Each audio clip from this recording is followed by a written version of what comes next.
Hello बच्चों, कैसे हो। I hope everyone is fine, great, ज़बरदस्त पढ़ाई कर रहे हैं और पढ़ने के लिए मेहनत और ज़बरदस्त चल रहा है। And I hope really that everyone works out in the best possible manner. और I think everyone is ready to crack exams. पढ़ाई करते रहिए बच्चों, ज़िद बहुत इंपॉर्टेंट होती है। आज बहुत important topic, last topic of solutions के चैप्टर में हम लोग अपलोड करने वाले हैं। तो इस सेशन का परिवर्तन 1.0 का पहला चैप्टर आपका अध्याय ख़त्म होने के कगार पे है। और आप टेंशन ना लीजिए बच्चों, हम लोग सब कुछ पढ़ेंगे, सब कुछ डिटेल्स में पढ़ेंगे, एकदम टेंशन की कोई बात नहीं है, आराम से पढ़ेंगे, ठीक है। स्लो एंड स्टडी स्टिल आज के दुनिया में जीतता ही है, लेकिन उसके साथ अगर फास्ट और कंसिस्टेंसी भी मेंटेन किया जाए तब तो बहुत ही अच्छी है, तब तो सोने पे सुहागा, ठीक है। तो चलो बच्चों, हम लोग अभी ज़्यादा टाइम वेस्ट ना करते हैं, वीडियो को अंत तक देखिए ताकि आपको पूरा क्लैरिटी है। देखो, आप वीडियो को स्किप भी कर सकते हो, कोई बड़ा बात नहीं है, लेकिन जिस बच्चे को पूरा संपूर्ण ज्ञान की ज़रूरत है ताकि आपके पूरे सिलेक्शंस में कोई भी बाधा ना आए, कोई भी अड़चन ना आए, उस समय के लिए मैं आपको खुद बोल रहा हूँ। ऐसा प्रवचन देता नहीं रहता हो एनी टाइम कि आपको ये लास्ट तक देखना है, मेरे को कोई फ़ायदा नहीं है। मेरे को यही फ़ायदा है कि भारत के भविष्य को उज्जवल करने के लिए जो भी मैंने मेहनत लगाई है, ये आई होप एवरीवन तक पहुँचे, सारे बच्चे देखें, भारत के हर बच्चे देखें इस चीज़ को। आपको फ्री में ही कंटेंट मिल रहा है, तो I hope everyone understands, supports me. And अच्छा तो बताइए यार, मेरा अधूरा सपना तो यही पूरा करेंगे, तुम लोग नहीं पूरा करोगे तो हम सब। चलो समय ना वेस्ट करते हुए चैप्टर के लास्ट और अंतिम वीडियो या थर्ड पैटर्न्स पे हम लोग आ जाते हैं बच्चों। ये तीसरा केस अभी आज हम पढ़ने जा रहे हैं, that is case number 3। And the case number 3 is nothing but known as the Henry's law. Henry's law नहीं तो हम ऐसे भी पढ़ सकते हैं, it is gases in liquids.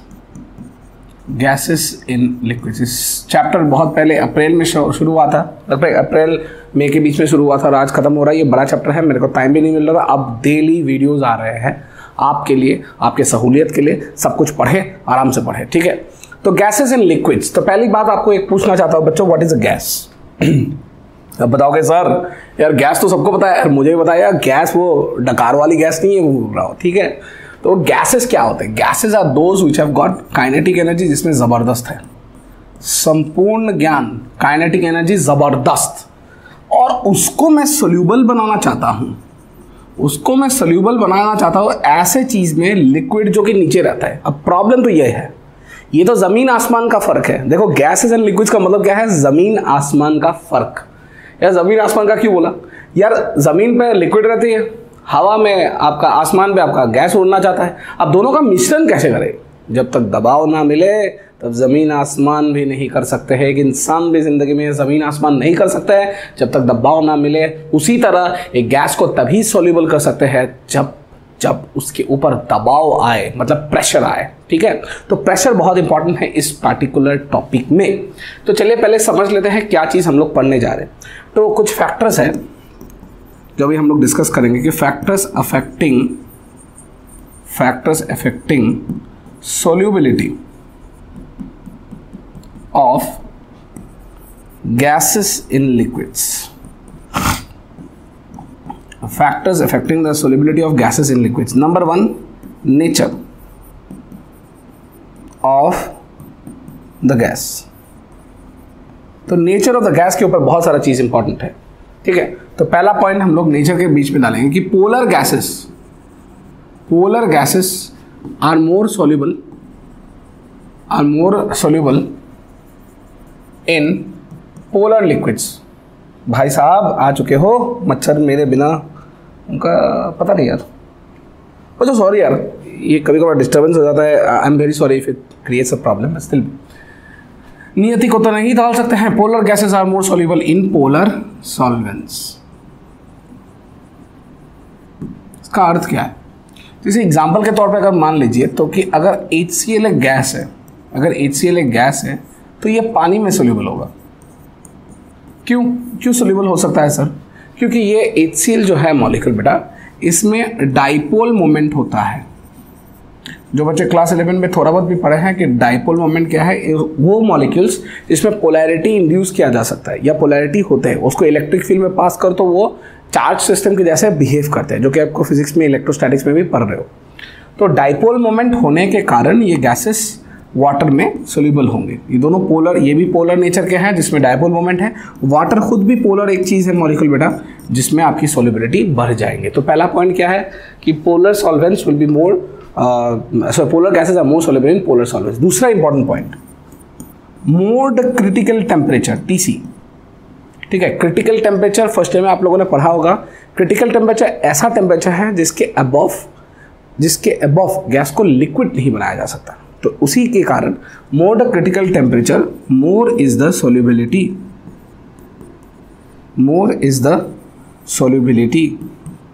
जैसे मान ले अगर मैं ले रहा हूँ गैस ए जिसकी क्रिटिकल टेम्परेचर की वैल्यू 300 केल्विन है, और गैस बी बेटा जिसकी क्रिटिकल टेम्परेचर की वैल्यू 600 केल्विन है, और मैं आपको पूछता हूँ कि इन दोनों गैसेस में कौन सा गैस ज़्यादा सोल्यूबल है। आप मारोगे कि बी वाला गैस ज़्यादा सोल्यूबल है। कैसे पता चला सर? क्योंकि इसकी क्रिटिकल टेम्परेचर ज़्यादा है, इसको ज़्यादा देर तक आप इक्विलिब्रियम पे रख सकते हो ताकि गैस को आप लिक्विड तक कन्वर्ट कर पाओ। तो ठीक है, पहला पॉइंट, 2 पॉइंट्स हम लोगों ने क्लियर कर ली। पहला पॉइंट का नेचर ऑफ द गैस, तो नेचर ऑफ द गैस में पहला पॉइंट कौन सा था? Polar gas molecules are more soluble in polar solvents. And दूसरा क्या है बेटा, जितना ज़्यादा आपका क्रिटिकल टेम्परेचर होगा उतना आपका सोल्युबिलिटी बढ़ते जाएंगे। इज इट क्लियर बेटा?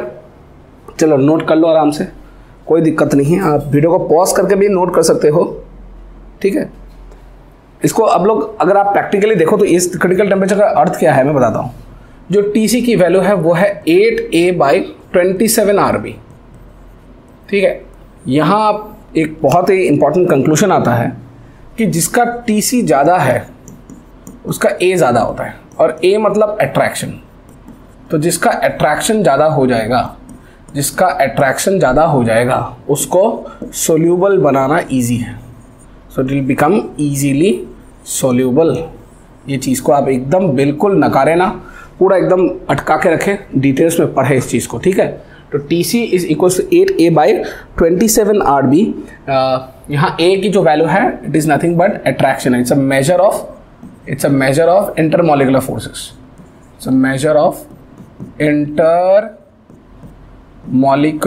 फोर्सेस।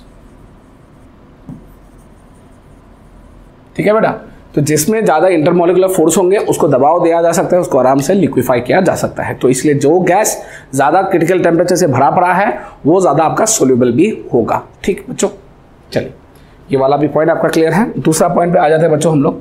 दूसरे पॉइंट पे आती है आपकी टेम्परेचर। अब टेम्परेचर बहुत इंपॉर्टेंट है, क्योंकि जितना ज़्यादा टेम्परेचर बढ़ेगा, जितना गैस के ऊपर आप ज़्यादा टेम्परेचर डालोगे उतना ही वो ज़्यादा भागा दौड़ी करेगा। ज़्यादा भागा दौड़ी मतलब ज़्यादा काइनेटिक एनर्जी। कैसे सर? अरे यार फर्स्ट ईयर में पढ़ा था ना, काइनेटिक एनर्जी को 3/2 kT। याद है बच्चों 3/2 kT। सर ये के क्या था? बोल्ट्जमैन वाला कांस्टेंट। बोल्ट्जमैन, ये हुसैन बोल्ट नहीं है बेटा, ये बोल्ट्जमैन कांस्टेंट है। ठीक है, ये बोल्ट्जमैन कांस्टेंट है। तो ये ध्यान में रखें बच्चों कि kinetic energy is directly proportional to temperature. इससे कैसे पता चलता है बच्चों? Kinetic energy is directly proportional to temperature. जितना टेम्परेचर दोगे, जितना गर्म करोगे, उतना काइनेटिक एनर्जी बढ़ जाएगा। गैस नीचे नहीं जाने के लिए कोशिश करेगा, वो चाहेगा कि मैं मूवमेंट करूं, और वो लिक्विड से बाहर निकलने की कोशिश करेगा। तब आपकी सोल्युबिलिटी क्या हो जाएगी? कम। ये ध्यान में रखें, जितना ज़्यादा टेम्परेचर उतना ज़्यादा काइनेटिक एनर्जी, उतना सोल्युबिलिटी का नेचर, सोल्यूबल नेचर आपका कम होते जाएंगे। तो एकदम क्लियर से रखें बच्चों, जितना ज़्यादा टेम्परेचर उतना ज़्यादा काइनेटिक एनर्जी, उतना गैस ज़्यादा सोल्यूबल होने के लिए कोशिश नहीं करेगा, ज़्यादा भागा दौड़ी करेगा। ज़्यादा भागा दौड़ी मतलब सोल्युबिलिटी की नेचर कम हो जाएंगे। ठीक है बच्चों, अब तीसरा बहुत ही इंपॉर्टेंट है। अच्छा, जैसे मैं मान लूँ इसका एप्लीकेशन एक ले लेता हूँ, इसका रियल टाइम एप्लीकेशन ले लेता हूँ। ठीक है, रियल टाइम एप्लीकेशंस में मैं सिचुएशन समझ लेता हूँ बेटा कि मेरे पास ये एक टंकी है, मेरे पास एक्वारियम है। एक्वारियम तो नहीं बोलूँगा, सी है। सी ये एक बड़ा सा सिस्टम है, इसके मध्य पे मैं मान लेता हूँ ये सी वाटर है। समुंदर के बीच में बहुत सारे मछलियाँ होंगे बेटा।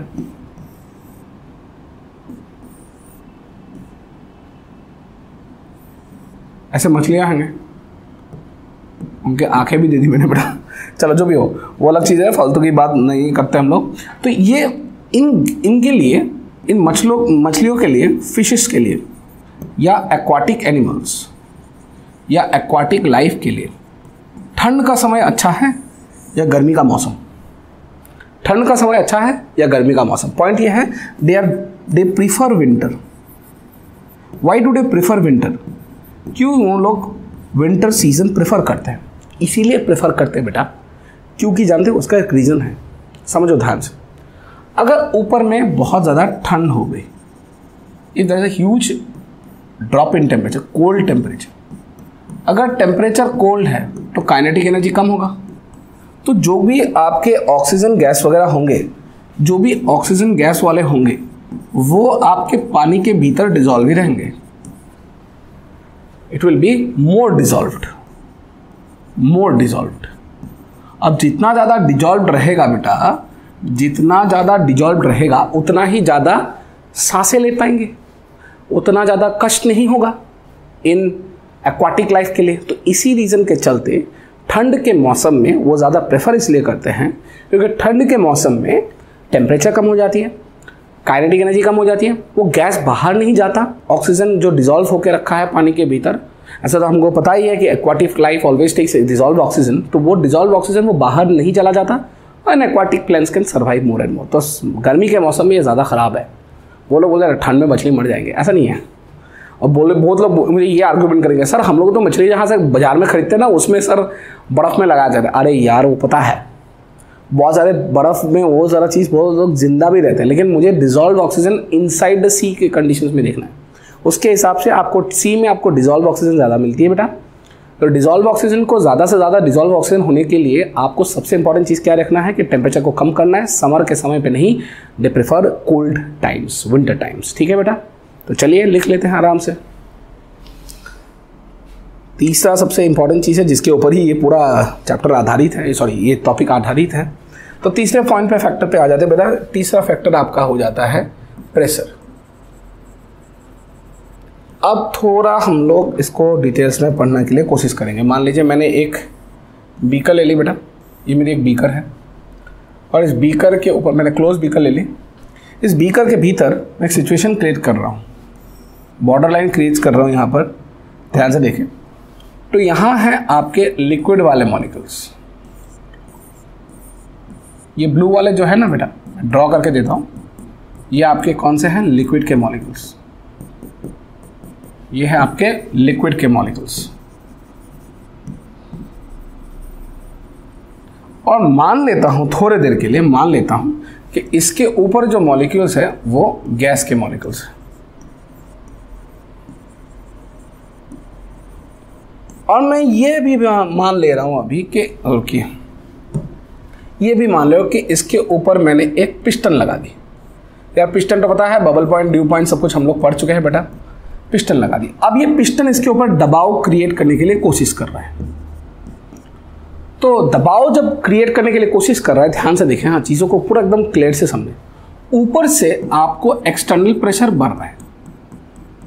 External pressure is the pressure above the gas, sorry pressure of the gas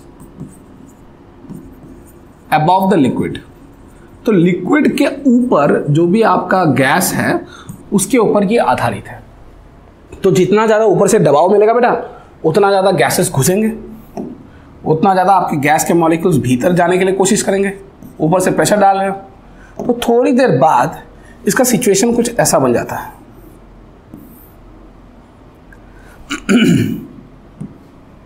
ये हो गया आपका ग्रीन वाला लेयर और यहाँ मान लेते हैं आपके लिक्विड के मॉलिक्यूल्स हैं।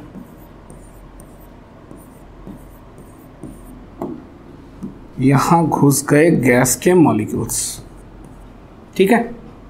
और ऊपर कौन है भाई साहब? ऊपर है आपका पिस्टन, ऊपर है आपका पिस्टन। तो प्रेशर इज एक्सर्टेड।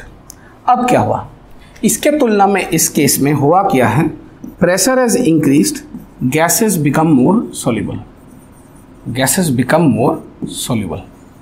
तो जितना ज़्यादा आप प्रेशर डालोगे, जितना ज़्यादा आप प्रेशर डालोगे उतना ज़्यादा आपकी गैस की सोल्यूबिलिटी बढ़ जाएगी। जितना ज़्यादा आप गैसेस डालोगे उतना ज़्यादा आप गैस की सोल्यूबिलिटी बढ़ जाएंगे, ठीक है। तो जितना ज़्यादा प्रेशर डालोगे उतना ज़्यादा आपका गैस का सोल्यूबिलिटी बढ़ जाएगा। और इसी चीज़ को बहुत फेमस साइंटिस्ट ने डिस्कवर किया था, हेनरी नाम का साइंटिस्ट, जिसके ऊपर ये हेनरीज लॉ वैलिड है बेटा, ये हेनरीज लॉ वैलिड है। तो हेनरीज लॉ क्या बताता है कि जितना ज़्यादा प्रेशर बढ़ते जाए उतना ज़्यादा आपका क्या होगा, solubility of the gases will increase. So 3 factor था, वो हम लोगों ने तीनों के तीनों पढ़ लिए। पहला क्या था बेटा कि पोलर गैस, पोलर्स मतलब मॉलिक्यूल्स में, सॉल्वेंट्स में मॉलिक्यूल्स के आराम से वो सोल्यूबल हो जाएंगे। दूसरी हम लोगों ने क्या पढ़ ली बेटा कि टेम्परेचर ज़्यादा बढ़ाओ तो सोल्यूबिलिटी कम हो जाती है। और तीसरी क्या पढ़ ली हम लोगों ने कि प्रेशर बढ़ाओ तो सोल्यूबिलिटी ऑफ द गैस ज़्यादा बढ़ जाता है। और वो किस इंसान ने बोला बेटा, किस इंसान ने बोला? Henry. Henry's law states that कि जितना ज़्यादा आप प्रेशर डालोगे, एकदम सिंपल भाषा में बेटा, दबाव डालो तो ये गैस के मॉलिक्यूल्स भीतर घुसते जाएंगे, ये ज़्यादा सोल्यूबल हो जाएंगे, बस खत्म। ठीक है, तो लिख लो बेटा। ठीक है, ओके। नाउ इसका जो टेक्निकल पॉइंट है, तो हेनरीज लॉ इज दैट कि partial pressure of the gas is directly proportional to the mole fraction of the gas soluble on the liquid. ठीक है, ये partial pressure of the gas, आप या मैं इसको चीज़ को कुछ अलग तरीके से लिखता हूँ। Partial pressure of the gas, ठीक है, इसका कंडीशन लेता हूँ मैं, in the vaporise conditions, vapour condition directly proportional to the mole fraction of the gas inside the solution. तो जितना ज़्यादा दबाव देगा उतना ज़्यादा गैस के मोल फ्रैक्शंस बढ़ेंगे। जितना गैस के मोल फ्रैक्शंस बढ़ेंगे बेटा, उसी से आपको क्या पता चलता है, जितना ज़्यादा मोल फ्रैक्शन होगा उससे आपको क्या पता चलेगा, ये पता चलेगा कि ज़्यादा सोल्यूबल हो चुका है। अब अगर इसको प्रेशर उठा दो, प्रोपोर्शनली उठा दो, आपको मिल जाती है ये KH। और ये KH क्या है बेटा? ये KH कुछ नहीं है, इट इज़, यहाँ पर मैं partial pressure of the gas लिखता हूँ बेटा। Now this is known as the Henry's law constant, Henry's law constant. ठीक है, तो KH is nothing but known as the Henry's law constant बेटा। ठीक है, तो अब ये pressure of the gas is become equal to KH into mole fraction of the gas बेटा। तो कुछ भी करो, आपको ये फॉर्मूला कभी नहीं भूलना है। ठीक है, नाउ हेनरीज लॉ कांस्टेंट का यूनिट क्या होगा कि KH is nothing but equals, तो आप कैसे भी लिख सकते हो कि pressure of the gas by mole fraction of the gas. अब प्रेशर का यूनिट मान ले ATM पे है, तो मोल फ्रैक्शन का तो यूनिट ही नहीं है, तो KH का यूनिट क्या हो गया? ATM। इसका मतलब आप क्या कंफर्म कर सकते हो कि unit of KH is nothing but unit of pressure. Pressure की जो भी यूनिट होंगे वही आपके KH के यूनिट होंगे। ठीक है बेटा, ये पूरा क्लियर है? I suppose everyone is getting clear. दूसरा एक इंपॉर्टेंट पॉइंट कि different temperature of a same gas gives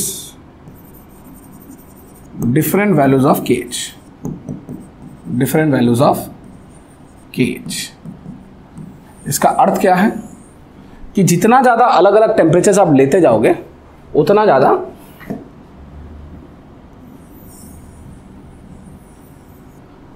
आप टेम्परेचर के मतलब वैल्यूज़ अलग अलग लेते जाएंगे, आपके KH के वैल्यूज़ भी बदलते जाएंगे। और एक सिंपल सा चीज़ मैं बताता हूँ, टेम्परेचर जितना बढ़ता है उतना ही KH का वैल्यू भी बढ़ जाता है।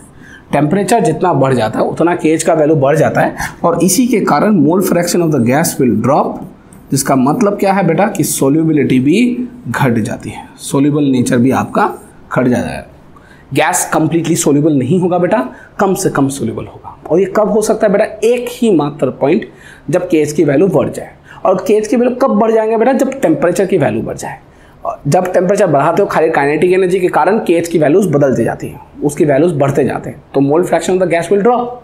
और अगर मोल fraction of the gas will drop मतलब गैस के अमाउंट बहुत कम हो चुके हैं, मतलब सोल्यूबिलिटी का नेचर कम हो चुका है। ठीक है, तो आराम से लिख लो बेटा। समय आपके पास कोई प्रॉब्लम नहीं है, आप आराम से पढ़ो। ठीक है, हो गया? आप शायद पॉज करके भी लिख चुके हो। देखो ये बहुत बड़ा टॉपिक तो नहीं है, तो मुझे पढ़ाना है तो ये definitely will be required now अभी जो हम लोग पढ़ने जा रहे हैं, ये मोल फ्रैक्शन ऑफ द गैस जो हम लोग लिखते हैं, it is normally what? The number of moles of the gas by number of moles of the gas plus number of moles of the liquid, number of moles of the gas by number of moles of the liquid. अगर आप ध्यान से देखिए कि आपको खुद भी पता है, अब जैसे इसके एप्लीकेशंस वगैरह कहाँ पे होते हैं, कार्बन डाइऑक्साइड वगैरह ये सब चीज़ में होते हैं। तो आप अगर ध्यान से देखो एक्वाटिक एनिमल्स के लिए भी, अगर आप एक्वाटिक एनिमल्स के ही क्यों ना पकड़ो, तो उनके लिए जो गैसेस वगैरह होंगे वो बहुत ही कम होते हैं, ठीक है। So based on that factors number of moles of the gas is assume to be very very less than the number of moles of the liquid. तो जितना गैस से कम होगा लिक्विड के मोल्स वो ड्रॉप मानेगा, मतलब मोल fraction of the gas will be number of moles of the gas plus divided by number of moles of the liquid. ये आप ऐसे भी मान सकते हो। इन दिस पर्टिकुलर केस अगर आपको फॉर्मूला को मॉडिफाई करना है तो pressure will be nothing but KH into number of moles of the gas by number of moles of the liquid. और ये लिक्विड अगर कुछ ना मेंशन करे तो किसको लेंगे, वाटर को लेंगे, क्योंकि ये एक्वस सॉल्यूशंस के लिए ज़्यादा वैलिड है। लेकिन एक बात, ये Henry's law is invalid for some conditions also. ये हेनरीज लॉ है ना जो बेटा, it is invalid for some conditions।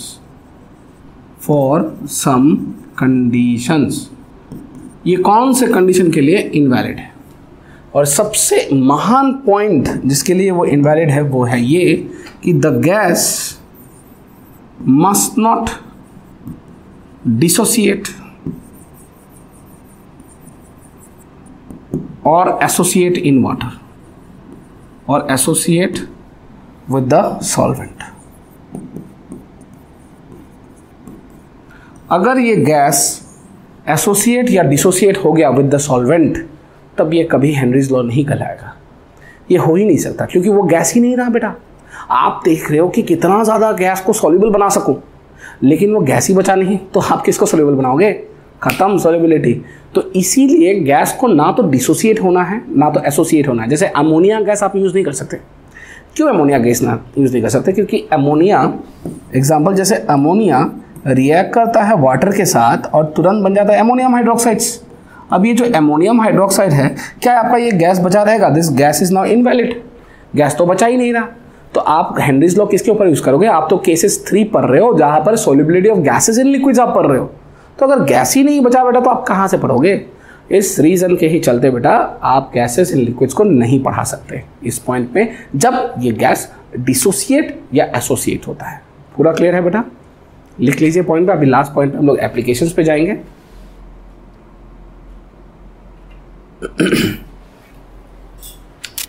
हो गया?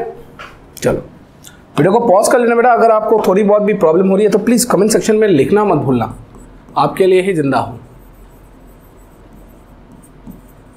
Applications of Henry's law. Applications of Henry's law. तो हेनरीज लॉ का मतलब क्या है? तो हेनरीज लॉ का मतलब क्या है? ज़्यादा गैस सोल्यूबल, ज़्यादा प्रेशर डालो ज़्यादा गैस सोल्यूबल, ज़्यादा टेम्परेचर डालो तो गैस इनसोल्यूबल। यही था हेनरीज लॉ, खाली ऐसा नहीं है। इसके आधार के ऊपर फिजिकली या केमिकली या नेचर में बहुत सारा एक्सपेरिमेंट भी किया गया है। अब एक सिंपल सा बात बताता हूँ। घर पे जाओ, कोका कोला का बॉटल है, पेप्सी है, कहीं भी ये दुकान पे भी जाओ, खाते पीते तो हो तुम लोग, खाते पीते लोग जैसे लगते हो, इसीलिए लाइक और सब्सक्राइब करने में आप लोग शर्म करते हो। ऐसा मत करना यार। सुनो ध्यान से। आप क्या करो, कोका कोला का बॉटल खोलो, एक घुट मार लो, आपको एक टेस्ट मिलेगा। आप फिर शेक करो उसको, फिर से खोल दो, गैस को जाने दो बाहर, फिर से आप टेस्ट करो, आपको पता चलेगा वो ज़्यादा मीठी हो चुकी है। ये मीठी होने का रहस्य क्या है? कुछ और नहीं बेटा, ये हेनरीज लॉ ही है। क्योंकि हेनरीज लॉ के कारण ज़्यादा गैस सोल्यूबल था, वो प्रेशर से कर गए थे। अब जब प्रेशर खोल दी या आपने शेक करने के बाद पूरा गैस निकाल दिया बाहर, तब तो वो पूरा परमिटेड फ्लेवर हो गया ना। जहाँ पर लिखते ना पीछे पेप्सी का, कोका कोला पे देखो बेटा, उसका भी एक्सपेरिमेंट है, प्रैक्टिकल ज़बरदस्त शॉर्ट्स निकल रहा है, ठीक है। तो उस पॉइंट पे याद रखें, तो वो चीज़ कुछ अलग नहीं है, उस पर ज़्यादा से ज़्यादा सोल्युबिलिटी थे कार्बन डाइऑक्साइड गैस के, अब वो बाहर हो चुके हैं। तो पहला एक्सप्लिकेशन कहा है, number 1 in aerated drinks. Aerated drinks का मतलब क्या है बेटा? कुछ ज़्यादा नहीं, in drinks which contain, example like जैसे कार्बन डाइऑक्साइड हो गया इन सॉफ्ट ड्रिंक्स। ये पहली एप्लीकेशन, ठीक है। दूसरी सबसे common problem in mountains, there is a disease problem of anoxia होता है, प्रॉब्लम ऑफ एनॉक्सिया। अब माउंटेन्स में यार अच्छा आज ज़्यादा इस शायद वीडियो में बहुत ज़्यादा व्यूज़ आएंगे बेटा, क्योंकि मच्छर है ना बहुत ज़्यादा। तो सुनो, ये प्रॉब्लम ऑफ एनॉक्सिया, ये एनॉक्सिया नाम का बीमारी क्या है सर, मैं बताता हूँ। देखो जब तुम पहाड़ पे चढ़ते हो, मान लीजिए ये पहाड़ है, ये क्या लग रहा है, ये पहाड़ तो अच्छा चीज मान लेते हो आप, ऐसे पहाड़ दें तो यहाँ जो इंसान है ये हमारा भोलू है, ठीक है। तो भोलू क्या था, भोलू यहाँ था, दिस इज अ प्लेन्स, यहाँ पर प्रेशर नॉर्मल, ठीक है। लेकिन भोलू जब पहाड़ के ऊपर चढ़ गया तो pressure is very less, mole fraction of the gas is also decreasing, Bholu faints, Bholu faints, Bholu को चक्कर आना लग गया। भोलू को क्यों चक्कर आना लग गया, क्योंकि बेटा भोलू जब ऊपर पहुंचा पहाड़ के ऊपर, उसमें प्रेशर्स कम हो गए, आपके सोल्यूबिलिटी जो मोल फ्रैक्शन गैस के ब्लड में जो मोल फ्रैक्शन होती है ना, SpO2 जो बोलते हैं ऑक्सीमीटर, वो कोविड के समय में बहुत पॉपुलर हुआ था, तो उसकी अमाउंट की मात्रा बहुत ही कम हो चुकी है, जिसके कारण क्या हुआ, कुछ नहीं बेटा, मोल फ्रैक्शन ड्रॉप हो चुकी है, भोलू फेंट हो चुका है और ये प्रॉब्लम शुरू हो जाती है एनॉक्सिया की। तो ये ध्यान में रखें बच्चों कि अगर आपका भोलू पहाड़ के ऊपर जाए तो एक दिन एडजस्ट कर ले, जो कि लद्दाख में भी होता है। मुझे भी बताया गया था, मैं भी एक बार लद्दाख गया था, तो वहाँ पर जाने के बाद मुझे ये पता चला कि लद्दाख में जब जाओ अपना तो आपको एक चीज़ एकदम कॉमन मिल जाती है। क्या जानते हो बेटा, कि आपको वहाँ पर बोलते हैं कि लोग, उसके कॉमन लोकल लोग बोलते हैं कि आप यहाँ पर 1-2 दिन सफ़र कर लो, पहले रेस्ट कर लो। क्यों पता नहीं यार, पैसे ज़्यादा मिलते होंगे शायद, लेकिन मुझे लगता है थोड़ा साइंटिफिक रीज़न भी है, और वो है nothing but the Henry's law, क्योंकि वहाँ पर mole fractions of oxygen in the blood decreases, तो लोगों को चक्कर भी आ सकता है या सांस लेने में दिक्कत भी आती है। इस रीज़न के चलते वो लोग बोलते हैं कि आप तो 1-2 दिन एडजस्ट हो लो, उसके बाद पैंगोंग लेक या वो 3 Idiots वाला सीन जहाँ पर जाते हैं ना, वहाँ पर भी आप जाओ, ठीक है। तो ये दूसरी प्रॉब्लम हो गई। तीसरी, इन एक्वाटिक लाइफ, ये तो हम लोग यूज़ कर ही चुके हैं, ये हम लोग ऑलरेडी डिस्कस कर चुके हैं इन एक्वाटिक लाइफ। चौथा बहुत ही इंपॉर्टेंट, प्रॉब्लम ऑफ बेंस और कंप्रेशन सिकनेस,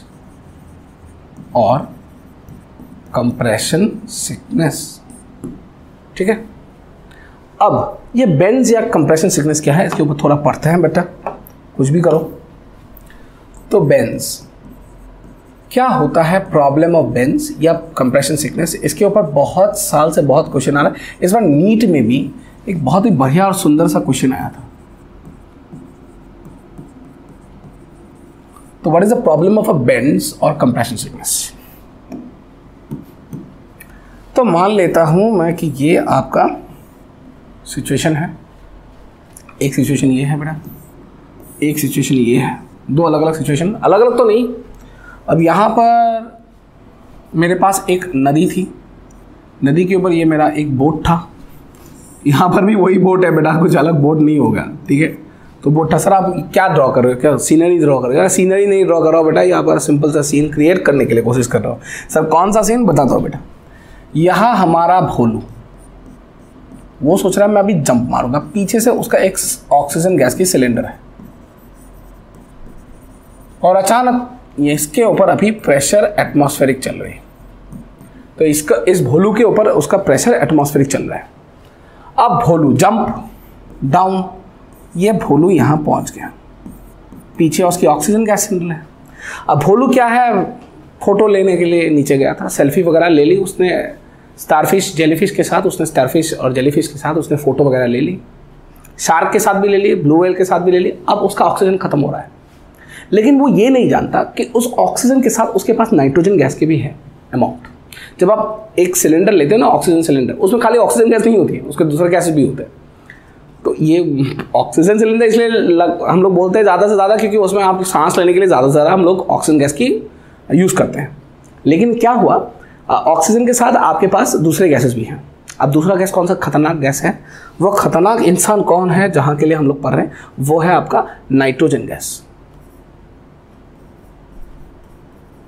अब ये नाइट्रोजन गैस है आपका पढ़ा। ये नाइट्रोजन क्या हुआ बेटा, ये नाइट्रोजन अब जैसे ऑक्सीजन भी है तो it is used in the blood, या सांस लेने में हम लोगों ने यूज़ कर लिया, ठीक है। नाइट्रोजन का नो यूज़, तो ये स्टक हो जाता है, it get stuck in the capillaries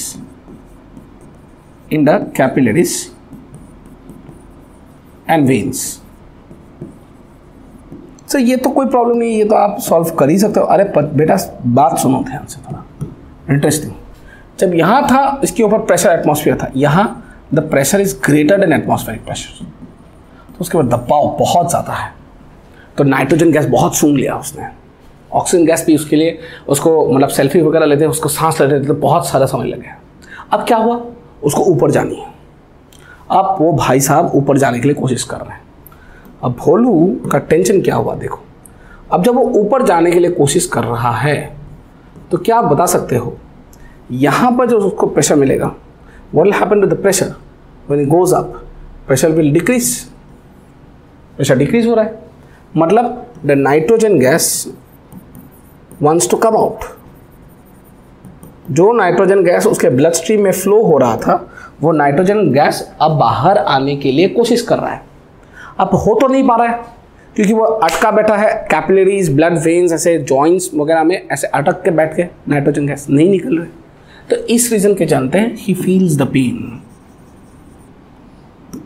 he feels the pain, और इस पेन के चलते जो बीमारी होता है उसको हम लोग क्या बोलते हैं बेटा, कंप्रेशन सिकनेस या बेंस। ठीक है बेटा।